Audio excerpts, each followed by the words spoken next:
The introduction, like I'm going to introduce the podcast, and then I'm going to say that the power of social media can be used for good. Because that's how we met. Yeah. What do you mean you can't access my video? It's not a video.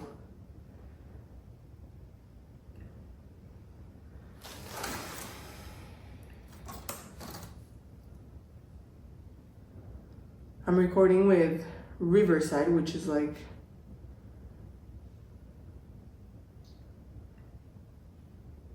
plug in your computer. Why? It has battery. I'm gonna plug in anything. Show me your soul, episode 5. Samara.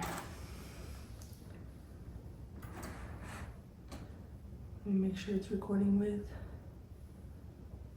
Stop. Yes. Okay. My phone's recording. Good.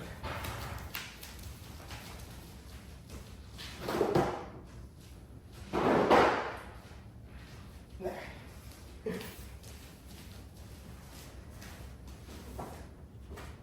Ready? Yes. Let's just do it. And I'm like, Me too, believe me. yeah.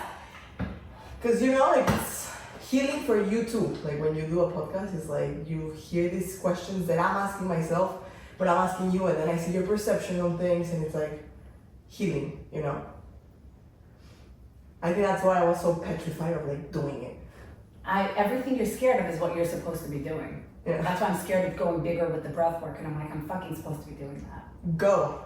I know, I gotta just. I mean, like I'm gonna sing you this poem that says that nature loves courage, and when you understand that when you jump into the abyss, you're gonna land in a bed of feathers. Yeah. I always have huge balls, except for Me too. I've fallen off the balls, like off my balls are gone. I'm like, where are my balls? They're hanging somewhere They're there. hanging. Someone cut them off and are wearing them as earrings because they're gone. I don't know where they are. No, like you said, it's when you know that you're doing something bigger, it feels scary. Yeah, it's almost like you're like your Yates of horror. It's like, no, you suck. You're stupid. You don't know anything. Yeah. I'm like, but I did this. But I did this. But I did this. I got certified. No, but it's also like, but I did for this. But I did for this. Who the fuck do you think you are? No. Are we allowed to curse if we curse? Yeah. Okay. Fuck it. I'm really like, I'm religious. Like I shouldn't be cursing, but like I'm such a curser. It feels good to the soul sometimes. Sometimes it's like it's the only word Yeah. that's gonna tell you It's what gonna I'm give the statement, like it's the only word that is gonna be like, okay, you got it all out of your system. Yes. It's like that last breath of the breath word, like, okay. Yeah. It's out. Breath of fire. Yeah. Where's my vagus nerve back? Alright. Okay. We're good. Yeah.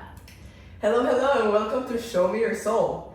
This is a place where we get raw, we get uncomfortable, and we get unfiltered. Today, I want to introduce someone that I met through the power of social media, right? Social media can be a two-edged sword. Yes. And I believe that we hit the right side of the sword. With that being said, I want to introduce you to my friend Samara. She does breath work. She's very into consciousness, and I'll let you introduce yourself. Okay. Hi, I'm Samara, and I'm very, very passionate about breath work. It is kind of my 2.0. I've been, I've had my whole corporate life and everything else, and a few years ago on my own very long and windy healing journey, found breath work, and it changed my life in the most profound way. It was like the missing piece. And the first time I did it, it was actually, again, the power of social media.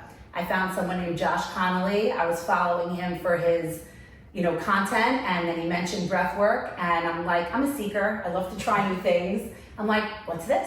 So I tried one of his sessions. It's breathwork's an umbrella term. There's a lot of different types of breathwork, but he had something called conscious connected breathing, a 25, 30-minute active breath that helps you kind of connect with your subconscious, I think with your soul, and get some deep answers. And I literally sat up after I was done and I said, I have to bring this to people. Like, how do people not know about what this the hell was magic? that? What is this? Exactly. The breath work I did before that, I mean, I heard about, we all know about Lamaze, if we've had children, and that's breath work.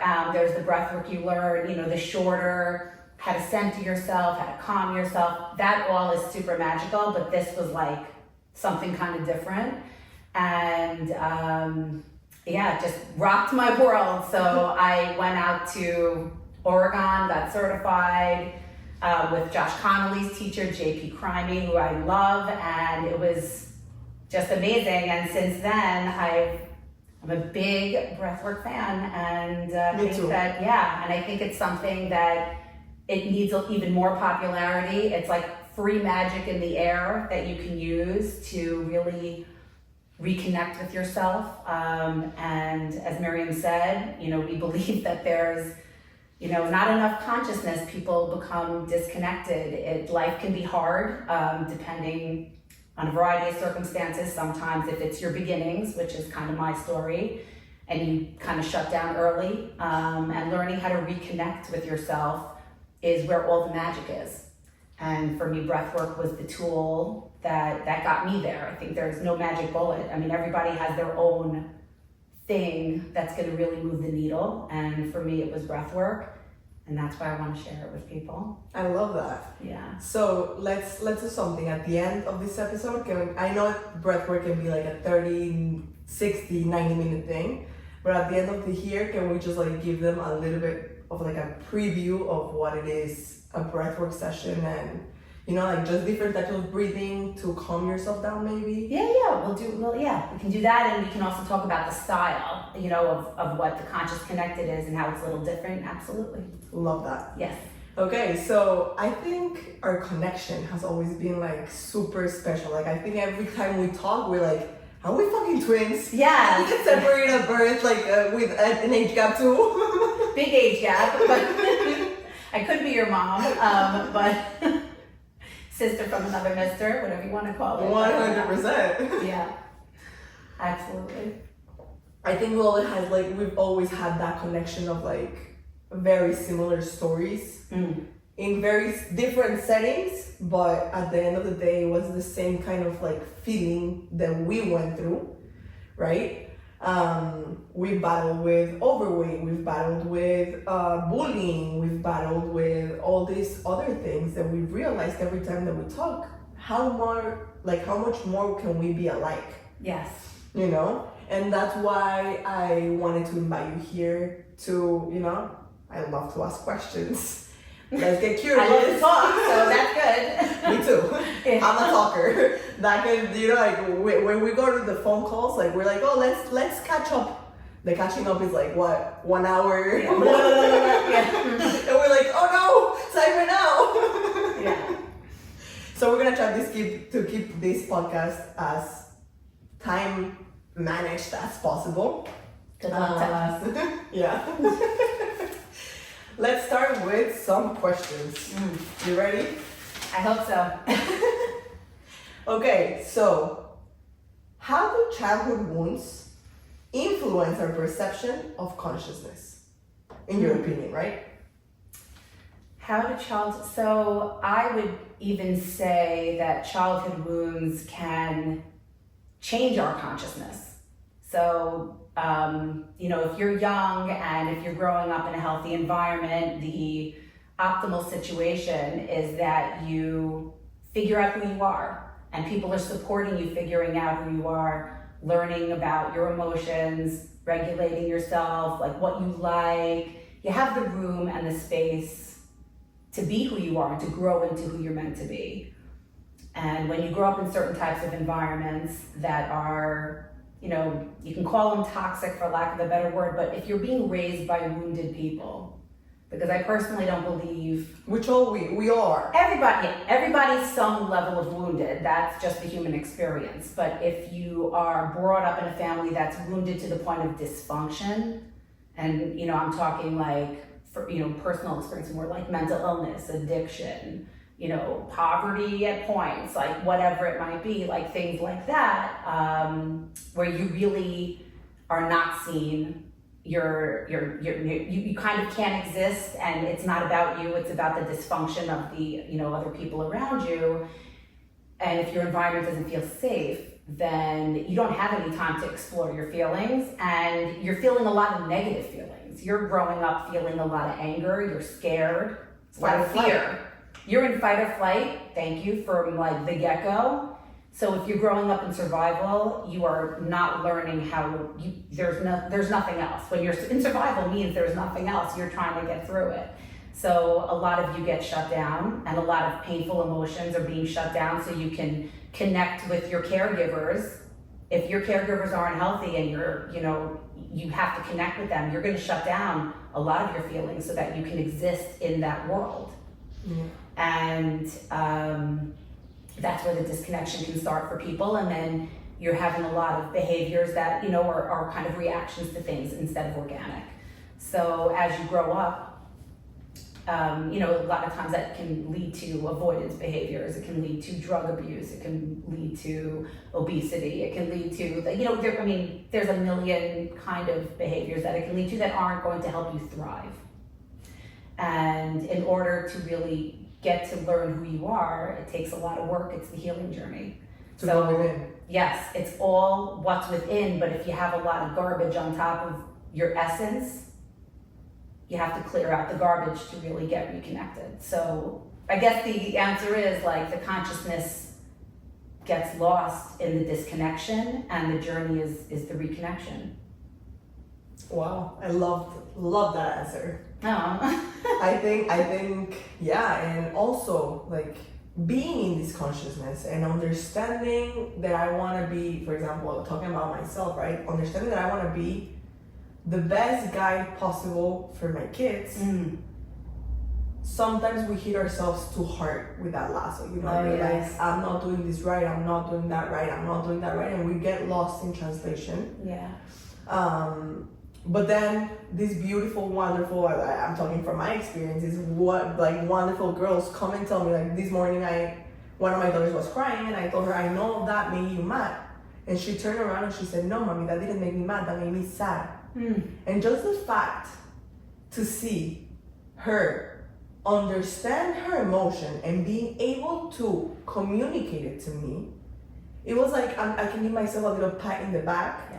After all these like hits that I give myself, like, oh, I spent too much time on the phone today. Oh, I lost my patience after 18,000 times I asked them to do something today. And I'm not giving myself enough credit sometimes. But then again, when I go back to my childhood and I see my mom and I see the things that she repeated from my grandma, but then I can see the things that she broke. Like I can see the patterns that she broke. And that to me has been very, very healing. For me, it was very hard to remember my childhood, even though I grew up in like I said, a healthy, I don't think anyone has a healthy, right? Even my daughters, like, I might be doing the best for them, but their perception might be like my perception when I was with my parents, And yeah, I'm doing my work every single day to better myself, to be the best version that I can be in order to show up for them in that version. But what I'm saying with this is, yeah, we all grow up in some type of toxic environment, and it's very healthy to be able to see it and say, I do not want to repeat that, right? And like you found that in breath work, I found that with family constellations. Like with the family constellations, to be able to turn around and look at the things. Like, so for example, in family constellations, there's a point in the session that we use phrases, right? Healing phrases. But before the healing phrases, you have to touch upon what hurts. So for example, let's say your mom was very cold. you have to say, you have to acknowledge for yourself, I received your love through your coldness, your separation, or your lack of attention, which hurts. But then you say, I understand that that's what you could give. And you're not trying to fix the relationship, you're trying to fix the bond, which is soul level. You chose that mom. I know. Chose that mom. Yes, you did. Your soul chooses who they're going to be born to. We believe, both of us believe that. Yeah. Your soul chooses who they're going to be born to because your soul needs to elevate. It has a mission, whatever it might be. And there's like some kind of agreement that happens before you come to Earth where I'm going to be born to these people. Exactly. So maybe you didn't grow up obese with some type of dysfunctional family. You wouldn't be the type of mom you are today. You wouldn't be the type of wife you are today. You wouldn't be the type of person you are today. So I will not challenge that, but just also say that you come into this life with an opportunity. And some people choose or are ready to try to break out of the patterns. Yeah, break out of the patterns.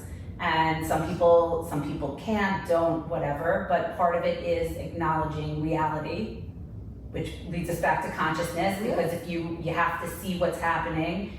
And I agree with you I love what you said about the children, because for me, it's all about the cycle breaking. If you want to mess up your own life, that is on you. Once you have children, don't fuck them up. You have an obligation to try.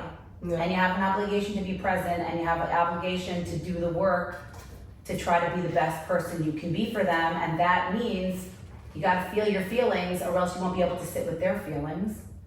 And what you were saying this morning with your daughter, I love hearing that. And I'm very grateful that through the healing journey, I have 3 children. They're much older than your children. They're 16, 20, and 27 at this point. Oh. And and must feel crazy, no? It must feel crazy. It's crazy. It's because they were just born, and I'm 16, so I don't know how they're that old. But watching also, if you're on a healing journey and you see the difference in how you parented and how you showed up, and as you grew, but you were growing on their time, so there's repair to be done. Which. I think a beautiful thing is that it's never too late, and I'm very grateful that my kids are amazing and our relationships are really healthy now, but I see how it could have gone another way. And even, not that there was anything toxic going on, but I had a disconnect with myself. And then one example I like to give when, you speaking about your daughter being in touch with her emotions, you're able to sit with her and help her identify them. So one of my children, when she was younger, was in school, and she felt like she got bullied, and she came home and she told me about it, and she said, "Mommy, I got bullied today." She might have been in 2nd grade. And my reaction, which was completely old me issue, old wound of me who was bullied for being fat when I was little, back when body positivity was not a thing in the 80s, and you could make fun of the fat kid in the class with no repercussions. So, that was my experience. And when she came home and she told me she was bullied, my response was, "You weren't bullied, you're not a victim." And I was trying to empower her, because that was my way. And no, I needed to sit with her and say, "Tell me about that." And that was, part of that. But now you see it. Now I see it, and she and we talked about it. And that was just an example. A small example of me not being able to sit with her hard emotions. And but you weren't able to sit with your hard emotions. Yes. So the whipping part, because I do that a lot. Part of the healing process also is as you're repairing, the forgiveness. There's a lot of moving parts. Well, you're reparenting. The way I like to think of parenting is I am reparenting myself. Yes. Through parenting my kids. Yes. That's what I'm doing. When I go and play hide and seek with my daughters, or when I go and draw with them, I am healing that 7-year-old, I am healing that 5-year-old, I am healing that whatever age my daughters are. I'm healing that one. Yeah. And I'm bringing her in, and that's who plays, the other day I was playing hide and seek, and I was hiding in the dirty clothes bin. My heart was palpitating, out of my chest, for them not to find me. I felt like I was a 7-year-old, 8-year-old, hiding for my life, so my daughter wouldn't find me. Oh my God. And when they didn't invite me, I felt like a victory, you know, like I was like, yeah! But what I'm doing there is I am healing my inner child through parenting my kids, through spending time with them. But at the same time, the things that I did wrong and the things where I fucked up, it's fine. I'm like, I can see that now. And big part of my healing journey has been not hitting myself with, oh, I should have done that different. Oh, that would have been different if I didn't hurt. But at the same time, we gotta understand that it's something that they have to go through with you. Yes. Yes. Good question. Yeah, that was just one question. Yep. The residue of one question. Yep. Yeah. And now we're gonna get to the more interesting ones. Okay. What role does the body play in mindfulness? Can we heal through somatic awareness alone? So I would say the body plays a huge role. Your mind, body, and spirit all have to be connected. Healing through somatic work alone, I would say no. I would say it's a super important part of the puzzle. And for me, that was one I really never felt feelings in my body till I was like in my 40s and in therapy, and I had my best therapist, Orly. I love you, Orly. And You better be listening. yeah. And she said something like, I realized like I think my feelings, and it took a lot of time.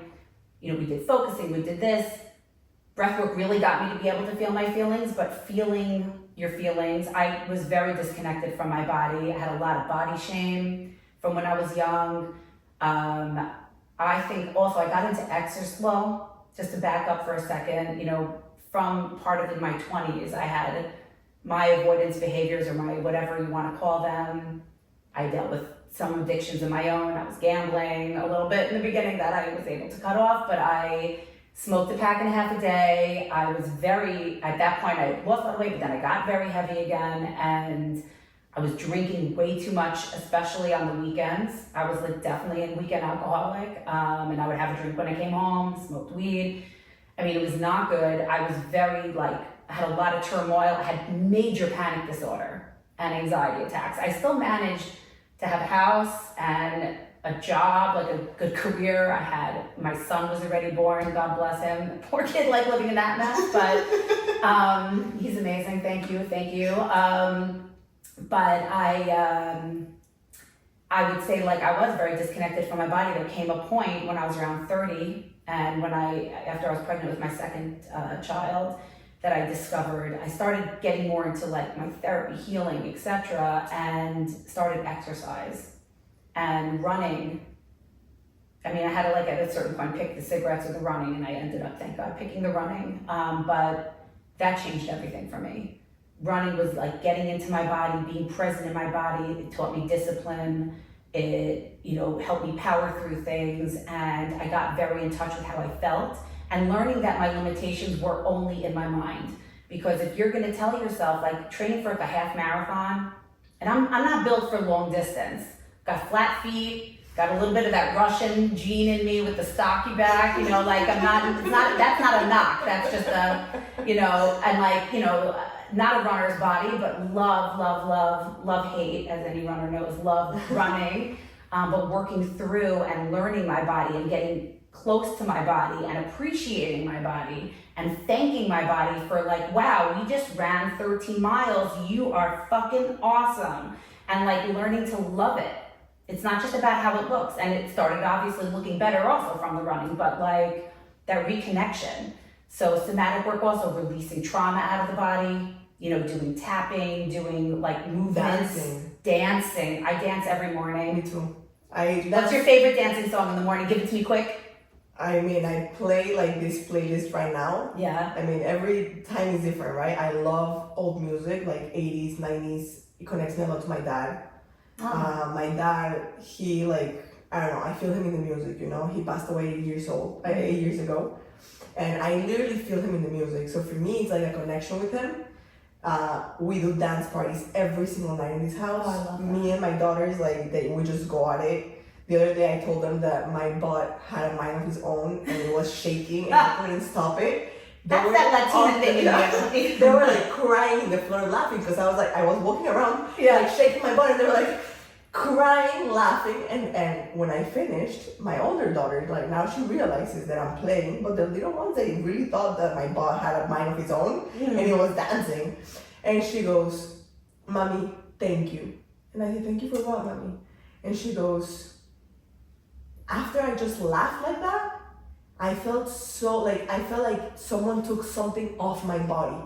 Oh my God, wow. And going back to the question, Yeah. to me, I always did the diet, I always did the workout, I always did everything. It was the moment that I started realizing what my body was storing that I started losing the weight. It was when I started connecting through yoga, through breath work, through somatic healing, through static dance, that I actually started releasing a lot of this stored energy. Because that's what it is, Yes. like a lot of our Stuck weight- energy. Yeah. And also like my cortisol level was super high because I was doing high impact workouts, which for some people are amazing. For me, they didn't work. Yeah. I was judging myself instead of appreciating myself. So I do believe that the somatic aspect and the body aspect is extremely important, but the mindfulness aspect and understanding that your body stores emotions as well, it's extremely important.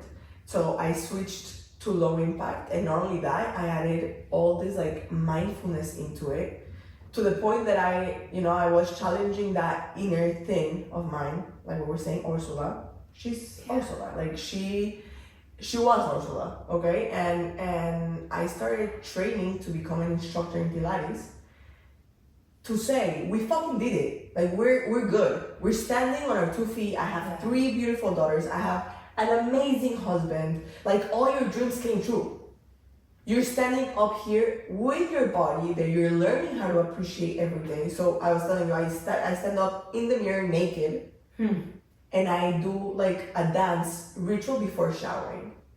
And that to me has changed the way I look at my body, the way I appreciate my stretch marks, the way I appreciate the sagginess. And I'm not saying that I don't want to change that. I'm saying that I appreciate it right now. I'm saying that I'm learning how to love it in order, because if I don't love what I have, I cannot pretend I want to get somewhere better, Yeah. I need to learn to have what I have in order to get what I want. So it's been a whole healing journey, because people say, oh yeah, I used to be overweight. I don't think that ever truly goes away until you really detach yourself from the overweight image of whatever trauma you had. And you think you've healed it, and then another thing comes on, and another thing comes on. And I think it's just cleaning the wound. It's just keep on cleaning the wound. And how I do that, how I'm managing to do that right now, as of today, is appreciating what I can appreciate. If I stand up in the mirror and I can appreciate my eyes today, I'll appreciate my eyes. If I can appreciate my nose tomorrow and my eyes, that I already do the list. And I started like that. The first time I looked at myself in the mirror, I couldn't even look at myself. I couldn't even look at myself. I started crying. But now, after 2 or 3 years that I've been doing it, I'm learning to appreciate myself. I've been doing this challenge on myself to take off my sweater when I'm teaching a class or when I'm taking a class. And to me, that's challenging because I judge my arms so much till today. I love what you're saying. The body image issue thing, it doesn't go away. And I objectively, when I was in really good shape, it still was never enough, and when it's never enough. Yeah, and as you age also now at 50, and I broke my foot in May, and I had to stop running, and I gained weight, and I'm menopausing, which is a whole nother universe of misery, but it's fine. But you see your body changing, and all these, and especially when I gain weight, it gives me an anxiety, and I've also been practicing dancing in my underwear, in my mirror, to higher love. I'm like a Take off the underwear. I'm like a metal and like alternative music. I'm like, that's my genre of choice, but like I've been listening to places. I love like Disturbed, that's my favorite, Metallica. But I love that type of music too. I love it, and I Just love gets it. you going, you know, it gets you pumped. Okay, get me my inner teen who got me through a lot of runs. That angry, awesome inner teen is like, yeah, you know, like yeah, that's right. Yeah, I just love it. But this song, like I started liking other kinds of music, but the morning dance is like a lot of times Higher Love. It's like a Whitney Houston, and I think it's Kygo, I think is how you pronounce it. It's this amazing, it just makes me feel, it's just beautiful. It feels something godly about it, even though, I don't know, it's just like something amazing, and like dancing in my underwear and feeling, just like feeling myself and, you know, like appreciating my femininity and trying to do that through all stages. And you know, that's, we talk about with the healing journey in general for mind, body, and spirit. It's loving all the parts of yourself. It's loving the messy 20-year-old who was doing the best she could. It's you know, mind, body, and spirit. Learning to love yourself in all your stages and accepting your imperfections, accepting your major fuck-ups. I've had some major fuck-ups. Who hasn't? I know. But Who like, hasn't? and accepting those no matter what, you know, and just giving yourself the grace and the love. Treat yourself the way you would treat someone that you love, that came to you and said, I made this terrible mistake, and I'm, you know, help them get past it. You wouldn't help yourself get past it. Give yourself grace. You're doing the best you can. If you're walking towards the light, you're doing the best you can, and you have to give yourself the grace to get there. And turning your mess into a flex, right? Because Turning our your mess into a wounds flex. are the things that hurt the most. So I was telling you that through this Pilates thing, Yeah. I've been healing myself, and I didn't realize how many people I am giving tools that I didn't even Yes. know that I was giving.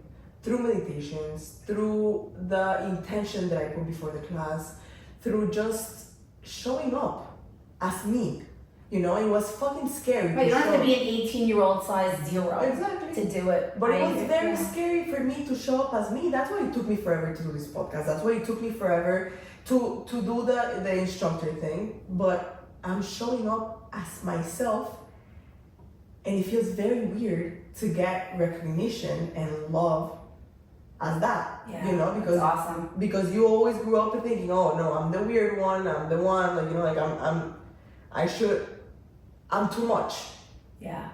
Too That's how I always much. felt, you know, that. like I was like too much. And now I see that my little effort that I put into it, or a lot of effort that I put into it, people are loving it. But more than that, I am loving it. I wake up at 6 in the morning, at 5 in the morning, and I get to work out at 6 with these amazing girls, with these amazing people that have become super close with me. And I love it, you know? So good. And it's amazing. Yeah. So yeah, body, movement, spirit, everything, I think it has to like come together. And people think spirituality is about religion, which it's not. Misconception. Yeah, like I happen to be religious. I'm happy, proudly religious, but I'm a big believer in God. I'm Jewish. I love it. But I believe there's, you know, that there's not one way to the kingdom, and spirituality is just believing there's something bigger and something more than what you can see in front of you. And I believe that when you take away the interpretation of every single religion, Yes. the core of it is consciousness. Yes. The core of it is spirituality. And love, Well, kindness, yeah. compassion, all the high vibration emotions that we talk about. That It's is the core. that's what it is. That's where you need to get to. And To be able to love your neighbor as much as you love yourself. Why? Because if you're kind to yourself, you're able to be kind to others. yes, you have to can't pour from an empty cup. Exactly. That's where when people think self-love is selfish, it's not selfish. It's the only way. You can't pour from an empty cup. So if you are, you know, you got to give it to yourself first, and then you can give it out. I agree. Yeah. And just to, you know, one thing I wanted to mention about breath work, what that also did for me is it's very hard. I don't know if anyone listening to this doesn't know what I'm talking about, that, you know, vibrations, which it's just where your energy's at, Yeah. the lower vibration emotions of like shame, anger, sadness. And it doesn't mean they're bad. This isn't a bad good. It's lower vibration. And the higher ones being compassion, love, you know, authenticity, things like that. It's very hard to get to the higher ones until you can clear through some of the bottom ones. And that was another tool or gift that breathwork gave me, was to be able to really deep dive. I had a lot of anger. That was like my clear emotion that I felt for many years. But under that, sadness, fear, shame, and the breathwork allowed me to deeply dive into those and to confront them and to ultimately release them. And that doesn't mean I'm always floating on a cloud. There's plenty of, there's like fluctuations, but I have tools to like, and like we were saying right before recording this, right? Yeah. Like it's a spiral up. Yes. And sometimes you feel like you took a step down, but you're not down at the bottom. It's like I told you, it's like in the Mario Bros game. If you went through the whole thing and you got to the castle and you didn't get the key, you need to go back and get the key. Yes. Sometimes in life you get the information, you get the knowledge, you get the wisdom, but if you don't integrate it into your life, you're gonna have to go back, integrate it, get that key, and come up to the castle again. The good thing is that the second time around, you already know the way. Yes, it's a little bit of a quicker journey. It's a quicker journey because you already know where you're going. Yes. It's like you're not trying to discover how to get to the castle. You already know where the motions are. You already know where you know the path. Yeah. You know back how to to get get your there. key. Yeah. That was another social media contact, this woman, Liat, who she's wild and authentic on Instagram. She's incredible. Send me her profile. Yes, she's amazing. I actually got to meet her in January when I was in Israel. She's amazing. But she's the one who told me about, we know about the spiral, but I said, how come sometimes I feel like I'm here and sometimes I feel like I'm here? And she said, sometimes when you're moving up the spiral, you've moved through a level and then you're back on the bottom floor of the next level. And that's sometimes why you feel like you're in this. I'm like, oh, I actually love that. I love that. I mean, it takes the sting out of feeling low a little bit, 100%. Yeah. I'm like, oh, time to move back up. Okay. Yeah. All right. Yeah. I think we got time for quite more questions. Okay.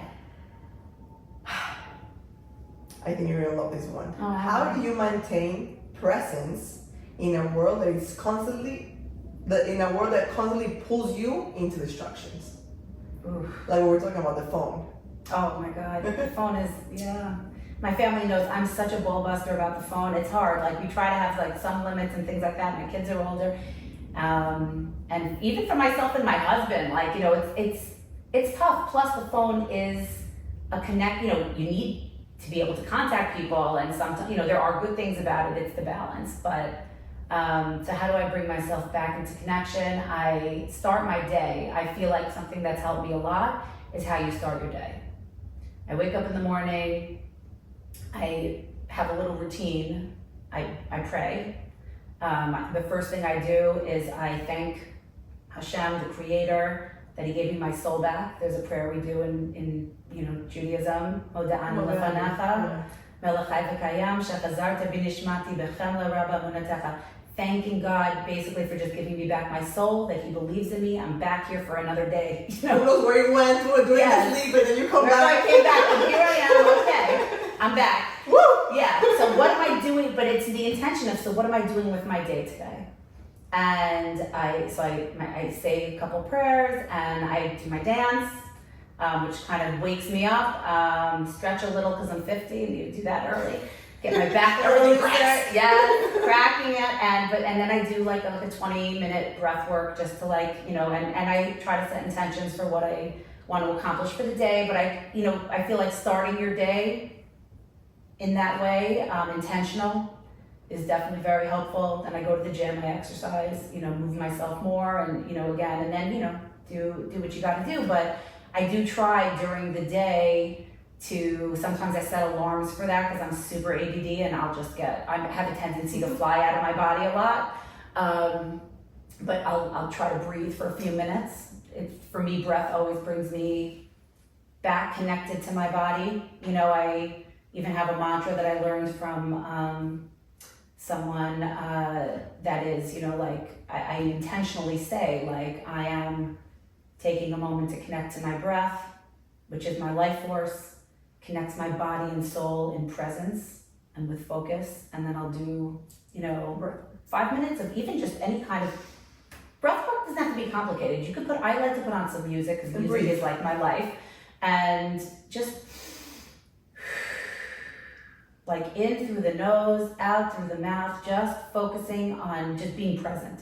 What's going on in my body? How am I feeling? Just moving, just kind of checking back in with all parts of me. Yeah. Yeah. Yeah, I mean, and the thing is that, we live in a world where everything is so rushed and there is distractions everywhere. Yeah. And not only on the outside world, right? Like when we are not conscious of our thoughts and of how our mind wanders, like we have around like 60,000 thoughts a day. Mm-hmm. And for 98% of the population, most of them are negative. Yeah. And those are distractions on their own. And I'm saying this because to me, to rewire my thought pattern, I had to do like a whole year of journaling my thoughts and understanding where they come from, who triggered them, what triggered them. And from there, you can say, okay, let me take a step back and rewire you. Through breath work, through meditation, through presence, through connection, through always wanting to better yourself by going to a therapist, by going to a life coach, by going to a breathwork session, by going through a yoga class, by going to whatever it is to connect to yourself. Yeah. Right? I believe that the phones are a huge part of this. I think it's just easy. It's a creeper. So it's something that creeped up on us. Like it got to us without us even knowing. Yeah. And they're stealing our time. Like people are saying, oh, time is moving faster. No, bro, time is not moving faster. The thing is that go right now and check how much time you spend on your phone. Yeah.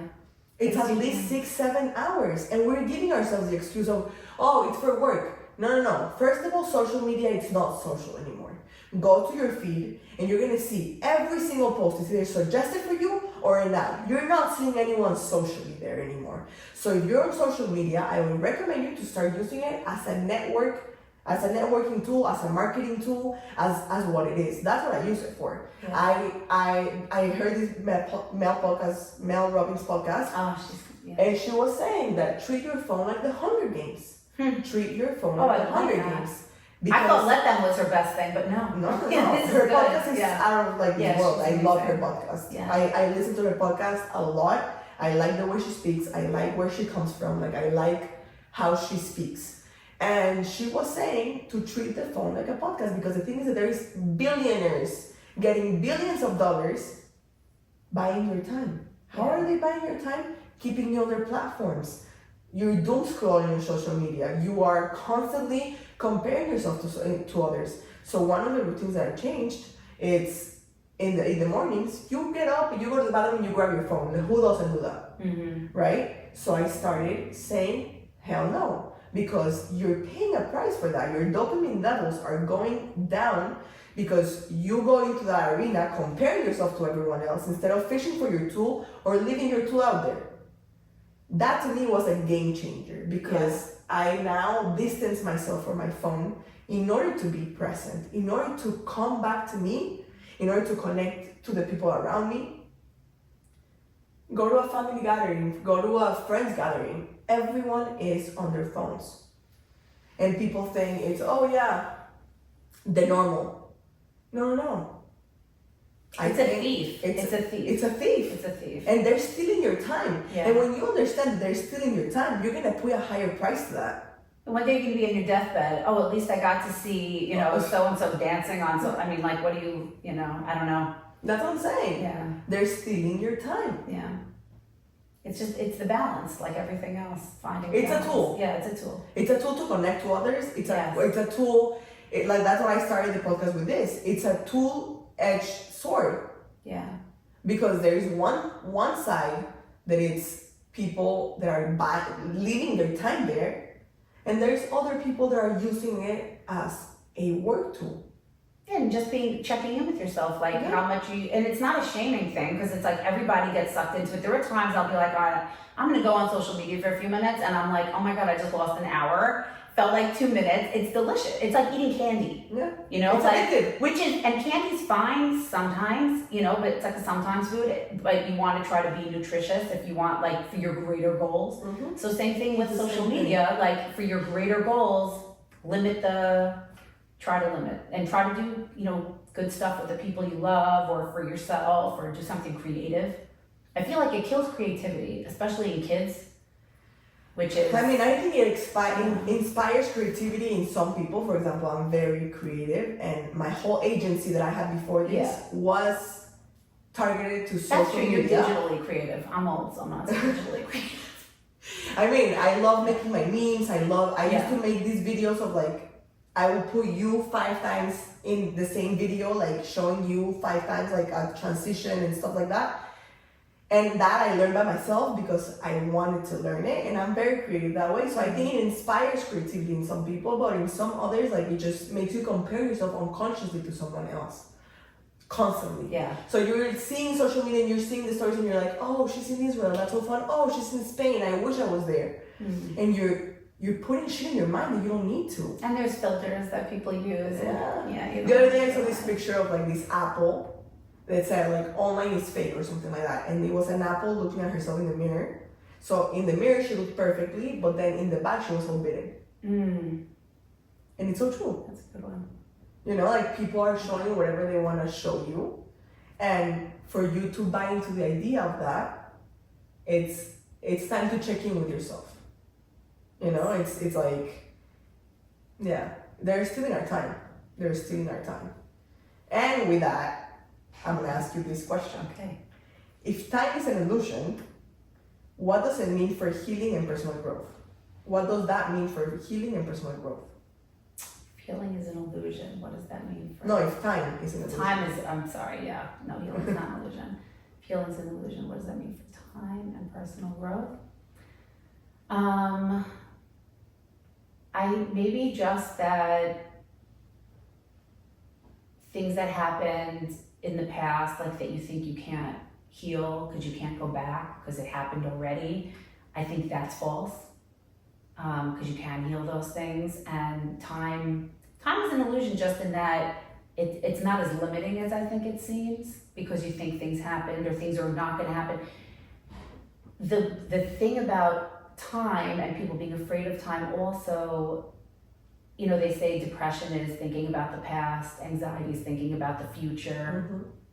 I think being present is kind of the answer to time being an illusion, because if you're living in the moment, you're breathing and you're breathing, but you don't have anything to really worry about because you can create your future in many ways, and the past is the past, and you have a new opportunity every moment to do things the way you want to do them, and you have a lot of choices. People don't realize how many choices they have. Things feel very constricted sometimes, but it's really just your own thinking that makes you think you can't have things. So time is an illusion, only that it's not as limiting as you think it is. I agree with that, and I think, like you said, when we worry about the future, or we have anxiety about the future, or we worried about, or we are hurting about our past, that's a conscious decision that you're making. Staying in the past and in what hurt, instead of saying, okay, I can get wisdom from here because that's what happened. Yeah. And in the future, it's understanding that we create our own reality, right? So if I'm constantly saying or constantly worrying, I have someone that I know that she's like constantly worrying about being sick and stuff like that, and she puts so much sunscreen on, and she just takes so much care of herself in that sense. I'm not saying I don't put sunscreen on, but I think where your energy where your mind goes, your energy flows. So if you're constantly thinking that you're gonna get sick, you're gonna get sick. Yeah, she's like consumed by that. Yeah. If you constantly think you're gonna get sick, you're gonna get sick. Yeah. If you constantly think I don't know, something bad's gonna happen because you're putting your energy towards there. Yeah. The other day my coach told me, if it doesn't exist in your mind, and there's no way that's gonna happen to you, if you don't put yourself in that situation. So for example, my husband's cousin, I love her. Her energy is just amazing. And every time I tell her, she she lives in Venezuela and she's not scared of shit. Like I told her, like, are you scared of anything? She goes, nothing's gonna happen to me. And nothing has ever happened to her. Because that's the energy that she brings out. So I think it's very important to understand that we are our own creators of our own reality, and that we gotta be very mindful of where our energy goes, of where we're thinking things. You know, where are we driving the steering wheel? Like, where are you going? Yeah. I also think that, you know, on flip side, for things that are good that could happen for us, we limit ourselves when we don't believe it. And I've given my kids the sports analogy many times. If a batter is up to bat and says, I'm never going to hit this ball, this pitcher's too good for me, you might as well sit down. You are not hitting that ball. And the same athletes will, you know, strike out sometimes and hit a home run sometimes. And I'm not saying they always get up there with a bad mindset. I'm just saying, if you have the bad mindset, you have no chance. If you have the good mindset, you have the best chance you're going to get, which is why all these coaches spend how much time in the locker room, you know, boosting their players, and they listen to like pumping up music. If your mindset did not play a role, that wouldn't happen. It's like a proven, it's proven. No, I started exercise phys, and I had a minor in sports psychology.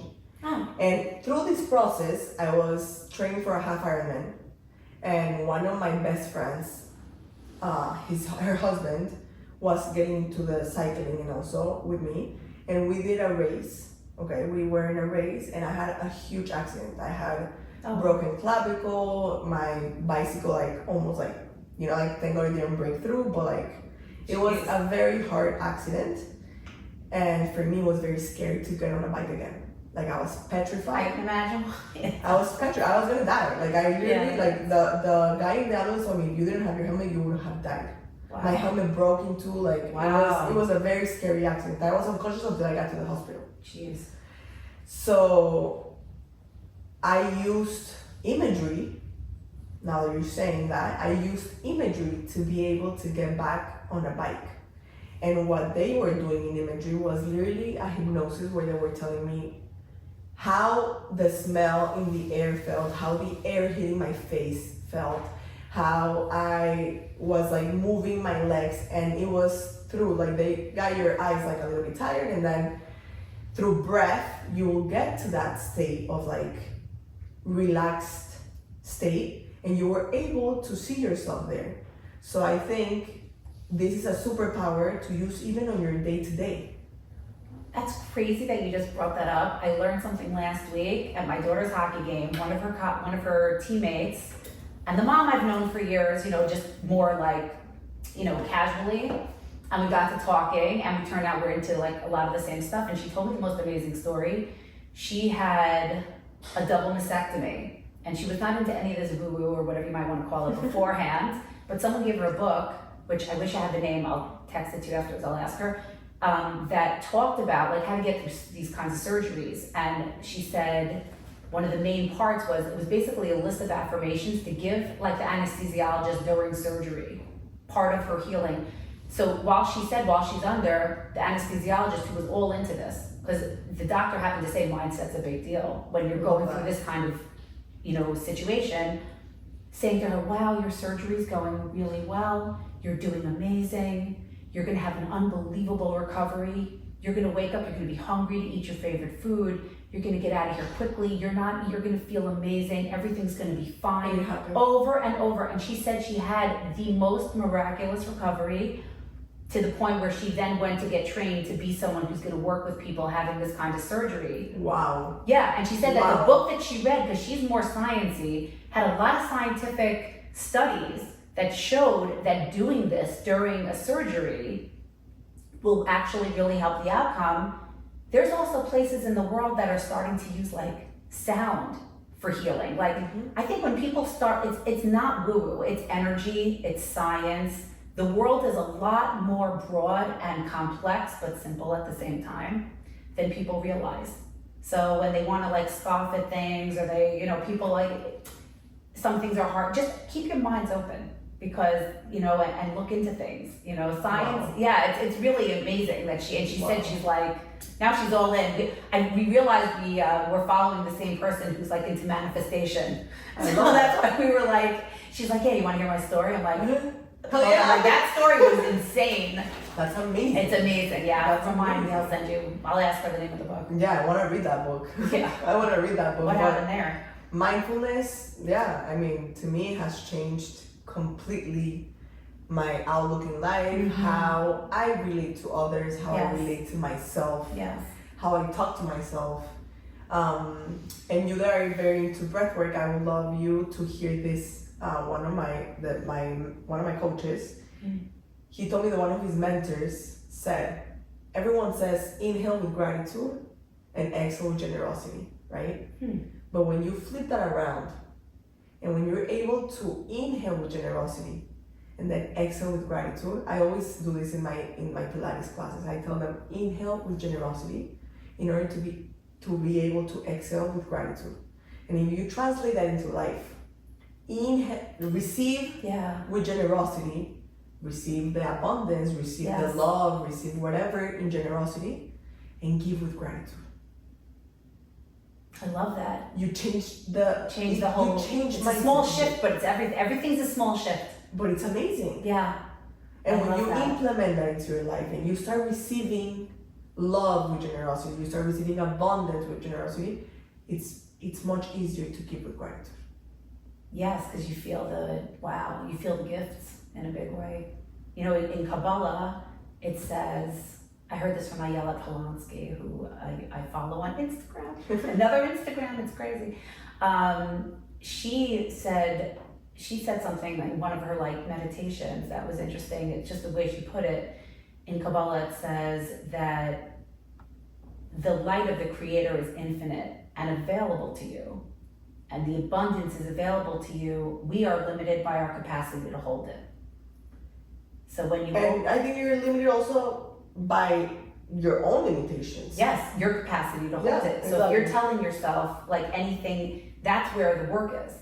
You know, so I mean, just looking at my backyard right now, abundance is there. Like the seeds of the palm trees fall and they create more palm trees. Her backyard's gorgeous. And they're not even thinking about it. You know, like they're just, I always give the example of the caterpillar. The caterpillar has to trust itself to eat all the grass and to become a small cocoon and to become mush, because if we're able to see what happens inside those cocoons, they literally have to become nothing.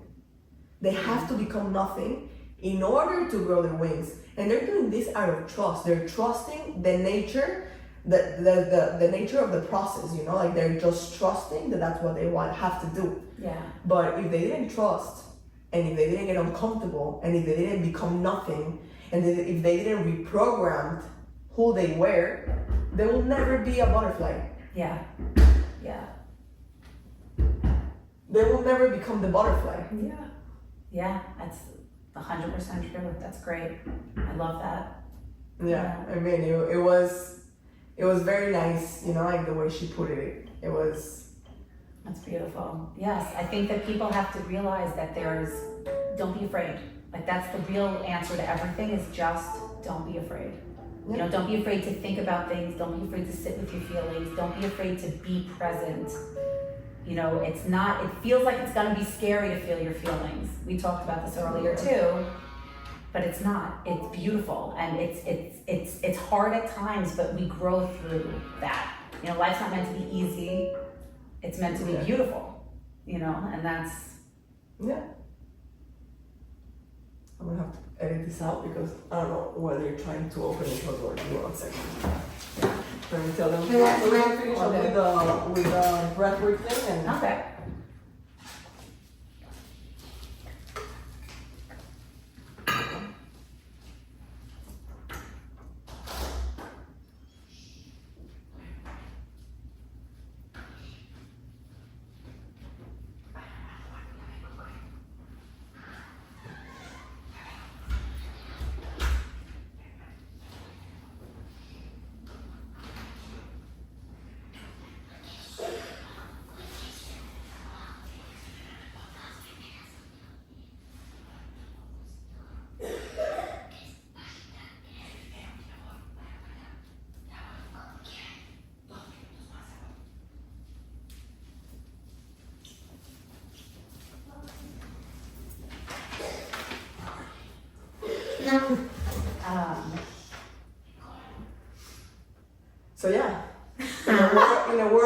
caterpillars, be a butterfly. Yeah, well, yes, you can be a butterfly. Yeah. Yeah, you will. And grow change into is a butterfly. necessary. Change is necessary. Growth is necessary. That's what we're here for. It's not supposed to be an easy ride. And if you don't have to work through things, they're not quite as delicious. There's a lot of beauty in working through things and achieving things that aren't easy to achieve. Which and working on your inner world is one of the hardest and scariest things that a person can do. But And savoring the moment, right? Savoring the moment. I always say, like, not because you have the whole slice of cake in front of you, it means that you have to eat it. It's fine. That's one thing that has helped me, like, when it comes to like the food addiction and stuff. Like, when I look at the cake and I'm like, okay, I can have one bite and savor it and really enjoy it, and then you realize that you might not want the whole cake. That's when you're mindful. Because for me, food was always about me too. volume. Yeah, me too. It was like about feeling the void. Yeah, and push it down. I don't want to feel that. Push it down with this deliciousness. Yeah, Like but then you understand that. I would have to take the cake, throw it out, and poison it because I would eat it out of the garbage or anything. Like even I still do that sometimes. Where I'm like, I don't want to be tempted. I'm gonna take the dishwashing liquid and pour it on, so I don't reach back in there because it's right on the top and nothing's really touching it. Yeah, it's like it's temptation. It's scary. The temptation is scary, one, and two, it's an addiction. Yeah. So we have to. So that's why I say, not because you have the whole cake in front of you means that you have to push it down. You can you can savor each bite, bite by bite, and really enjoy it. And if you translate that into life, not because you have the whole experience in front of you means that. I just enjoy what you're living. I always say it's not about the destination, it's about the journey, right? How you get there. Yes. Because you might put the GPS address, but there's 1,000 ways to get to the same place.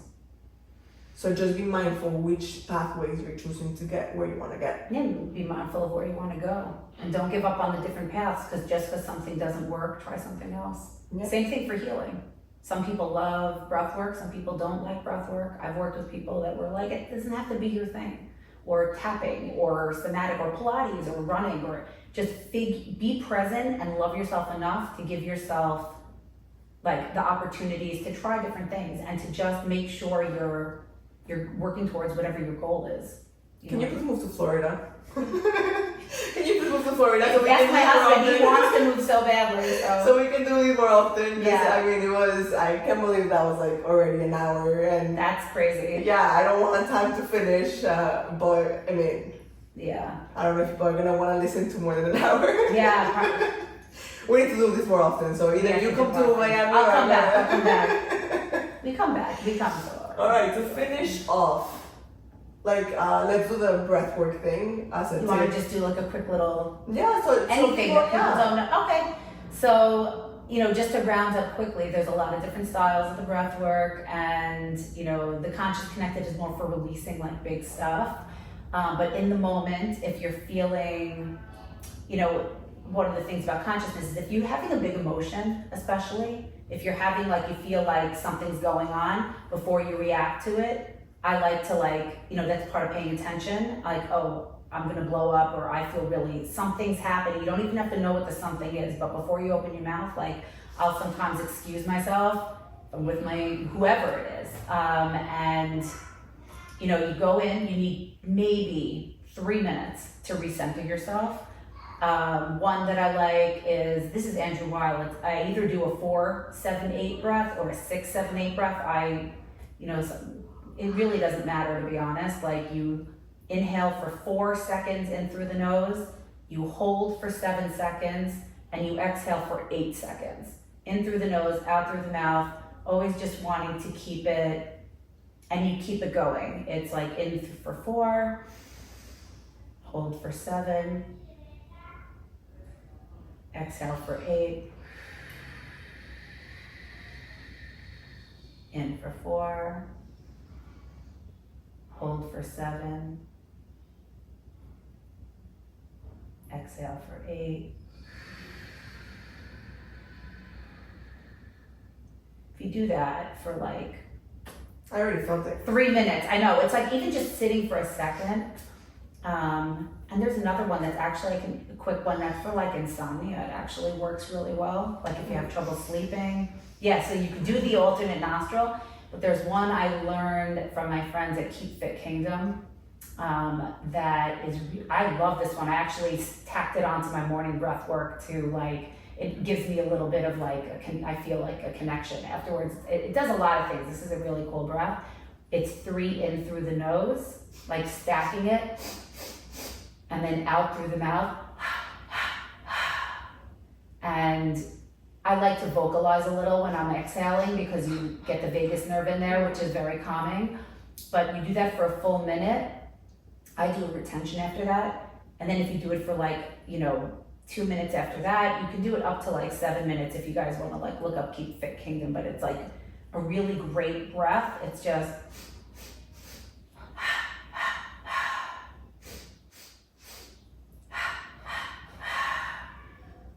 love that, and that one helps a lot too. So, and then, at the end of the day, just sit down, just be mindful, just breathe in, just breathe out, just be present. That's all you need.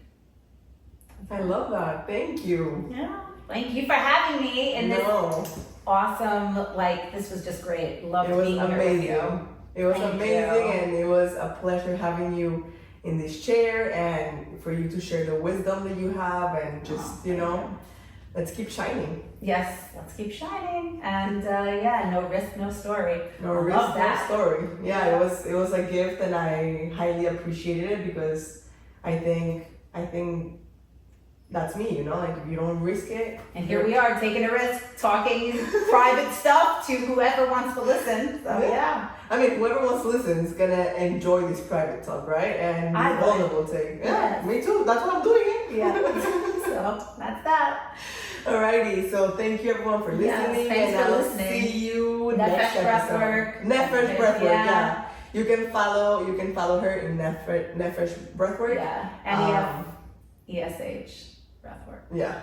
I'll tag her anyway. Yeah. She'll be tagged here on her profile will be tagged here, and you can follow along her journey, my journey, and everyone's journey. The journeys.